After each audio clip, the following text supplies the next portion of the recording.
Israel Gaza पर लगातार बमबारी कर रहा है। इस बमबारी के चलते ही गाजा न सिर्फ पूरी तरह से तबाह हो चुका है बल्कि खंडर में तब्दील हो चुका है। लेकिन इसी बीच एक ऐसी खबर सामने आई जिसने पूरी दुनिया को हिलाकर रख दिया है। वो खबर यह है कि इजराइल ने गाजा पर पूरी तरह से कब्जा करने का प्लान बनाया है। हालांकि कई देश ऐसे हैं जो नेतन्याहू के इस प्लान की मजम्मत कर रहे हैं। हमास ने इजरायली प्रधानमंत्री नेतन्याहू पर आरोप लगाया है कि वो अपनी निजी विचारधारा आगे बढ़ाने का काम कर रहे हैं। हालांकि पीएम का कहना है कि वो गाजा पर मिलिट्री के जरिए कब्जा करके इसकी सत्ता किसी अरब देश के हाथ में देंगे ताकि उनके लिए कोई खतरा ना बचे और फिलिस्तीनी आराम से रह सके। चलिए अब आपको बताते हैं कि आखिर कौन से देश हैं जो नेतन्याहू के प्लान की मजम्मत कर रहे हैं। तो आपको बता दें, ऑस्ट्रेलिया, जर्मनी, इटली, न्यूजीलैंड और यूनाइटेड किंगडम ऐसे देश हैं जो नेतन्याहू के इस प्लान से नाखुश हैं।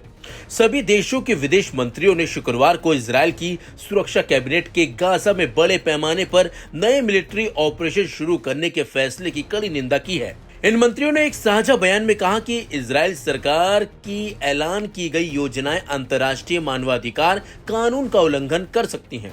दरअसल इजराइल की सुरक्षा कैबिनेट ने गाजा सिटी पर कंट्रोल करने की योजना को मंजूरी दे दी है। ये कदम पहले से तबाह फिलिस्तीनी इलाके में सैन्य कार्रवाई को और तेज कर देगा। इजराइल का दावा है कि उसने 75% गाजा पर कब्जा कर लिया है और अभी बाकी हिस्से पर कब्जा करने का प्लान है।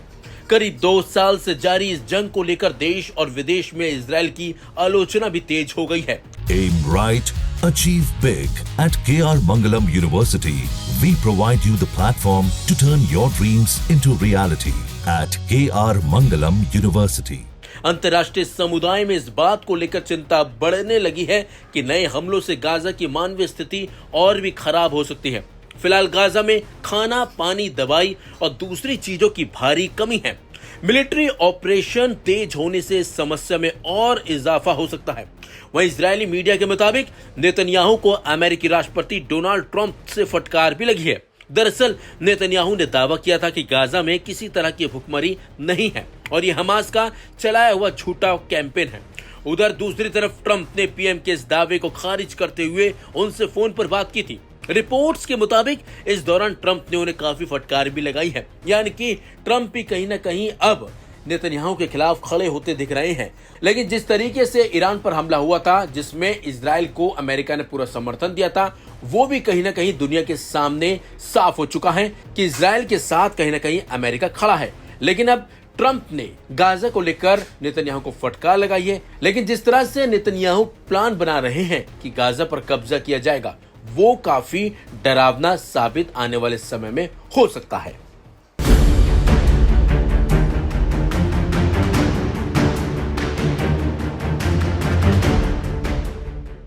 हाल के समय में ईरान और इसराइल के बीच बढ़ते तनाव पर दुनिया भर की नजरें रही है। इसराइल की खुफिया एजेंसी मोसाद की ईरान में कथित गुप्त गतिविधियों ने ईरानी नेतृत्व को चिंता में डाला है। सूत्रों के मुताबिक ईरान के सर्वोच्च नेता अयातुल्लाह अली खामेनी और उनकी खुफिया एजेंसियां मोसाद के नेटवर्क को नष्ट करने में असफल रही है। इस स्थिति में एक आश्चर्यजनक कदम उठाते हुए ईरान ने तालिबान से मदद मांगी है ताकि वो पश्चिमी खुफिया एजेंसियों, विशेष रूप से मोसाद के जासूसों की पहचान कर सके। ये खबर दिखाती है कि ईरान किसी भी हाल में अपने सिस्टम से मोसाद का सफाया करना चाहता है। इसराइल की खुफिया एजेंसी मोसाद को लंबे समय से ईरान के परमाणु कार्यक्रम और सैन्य ठिकानों को निशाना बनाने की वो कोशिशें करते रहे हैं। जून 2025 में उन्होंने उन्हें निशाना भी बनाया। हाल के वर्षों में ईरान में कई विस्फोट और हमले भी हुए जिनमें परमाणु वैज्ञानिकों की हत्याएं, संवेदनशील गुप्त सुविधाओं पर हमले शामिल भी हैं। 2025 में भी मोसाद की सक्रियता कम नहीं हुई है। जून 2025 में ईरान ने दावा किया कि मोसाद के 6 जासूसों को हमदान प्रांत से गिरफ्तार किया गया और इसके बाद ये साइबर जासूसी और देश में अशांति फैलाने की कोशिश कर रहे थे, ऐसा ईरान ने उन पर आरोप लगाया। इसके अलावा ईरान ने जासूसी के आरोप में कई और लोगों को फांसी दे दी है, जिनमें से कुछ पर मोसाद के लिए काम करने का आरोप था। इन घटनाओं ने ये स्पष्ट कर दिया है कि मोसाद ने ईरान के भीतर गहरी पैठ बना रखी है। जिससे ईरानी नेतृत्व की चिंताएं बढ़ गई है। हालांकि ईरान मोसाद का सफाया करने के लिए तमाम कोशिशें कर रहा है, जिसके लिए उसने हाल के समय में बहुत लोगों को फांसी पर भी चढ़ाया। Aim right, achieve big. At KR Mangalam University, we provide you the platform to turn your dreams into reality. At KR Mangalam University. Iran ने तालिबान से मांगी मदद।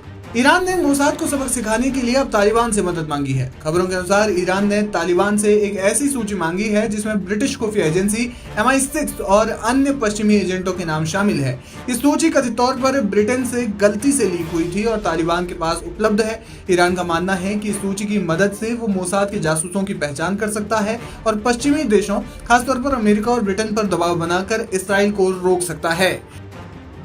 ये कदम कई मायनों में असामान्य है। ईरान और तालिबान के बीच वैचारिक और रणनीतिक मतभेद जग जाहिर है। ईरान शिया प्रधान देश है, जबकि तालिबान सुन्नी विचारधारा का पालन करता है। इसके बावजूद दोनों के बीच हाल के वर्षों में कुछ सहयोग जरूर देखा गया है, खासकर अफगानिस्तान में पश्चिमी प्रभाव को कम करने के लिए। तालिबान के पास एक ऐसी सूची होने का दावा भी संदिग्ध है, क्योंकि तालिबान की खुफिया क्षमताएं सीमित मानी जाती है। फिर भी अगर तालिबान ईरान की मदद करने के लिए तैयार हो जाता है तो जाहिर तौर पर यह ईरान की ताकत को जरूर बढ़ाएगा, ताकि मोसाद का सफाया ईरानी सिस्टम से किया जा सके।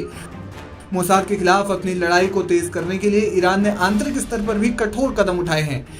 हाल के महीनों में ईरान ने सैकड़ों लोगों को जासूसी के आरोप में गिरफ्तार किया, जिनमें से कई पर मोसाद से संबंध होने का आरोप है। इसी के चलते ईरान ने कई लोगों को फांसी पर भी चढ़ाया और अब ईरान ने यह ऑपरेशन ज्यादा तेज किया है ताकि मोसाद के लोगों को पकड़ा जा सके, मोसाद के एजेंटों को पकड़ा जा सके और उन्हें कठोर से कठोर सजा दी जा सके। साथ ही साथ ईरान के जो अन्य गतिविधियां हैं, चाहे वो सैन्य गतिविधियां हो, चाहे वो किसी भी प्रकार की रणनीतिक गतिविधियां हो, वो गुप्त रह सके। और इसके लिए ईरान ने अब तालिबान की ओर मदद का हाथ बढ़ाया है।